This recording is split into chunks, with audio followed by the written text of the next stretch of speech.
America is buying China.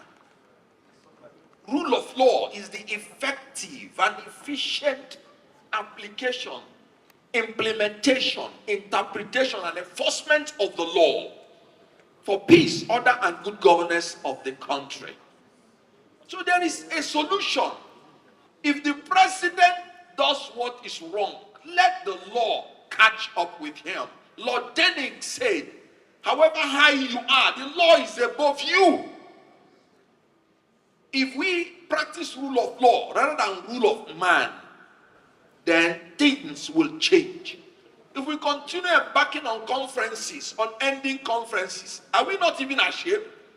Every government that comes in will spend much more money doing conferences. Laws will come out of it. Communique will come out of it. Yet we are going down every day. Let us start implementing those things first. With all humility. What it means is that the entire federation is not acquainted with the nuances of the new tax law.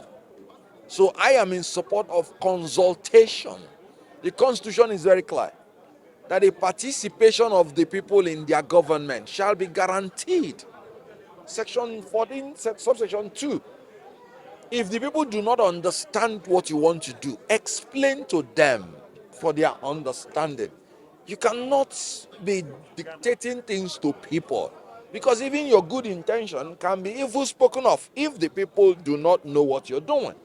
So I think we should stop saying this issue about northern governors or this and that without prejudice. They are saying it should be withdrawn for more consultation.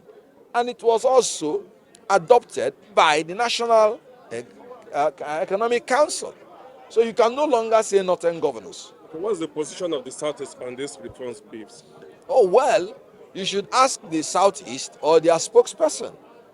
So I am, however, Southeast is part of the National Economic Council.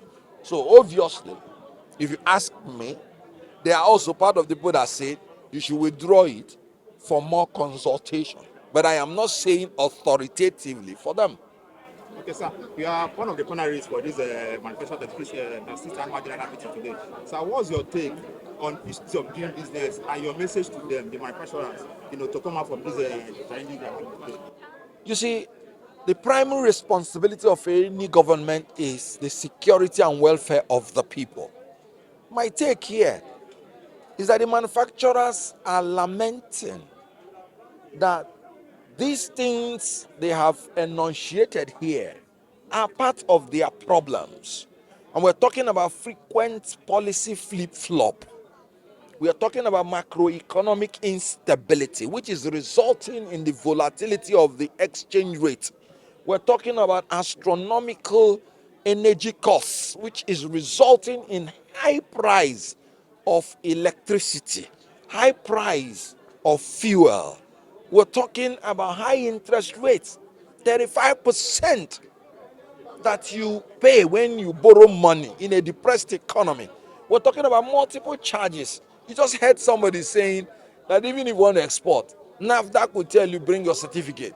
You will still hear Standard Organization of Nigeria telling you bring your certificate. You will still have, and all these things cost money. They just told us that from Onitsha to Enugu you have 30 checkpoints. And people are still sitting at home on Monday. That means they are not there for security, they are there for extortion. And the Inspector General of Police should stop this nonsense. It's extortion, for crying out loud. So you can see how they are lamenting that these things, that's why they say it's a toxic operating environment, insecurity, which is induced by the security agency, part of it. Because how can you say people are saying sit at home, sit at home? Do you think they're sitting at home because they want to sit at home? They're sitting at home because when they come out, they'll be killed.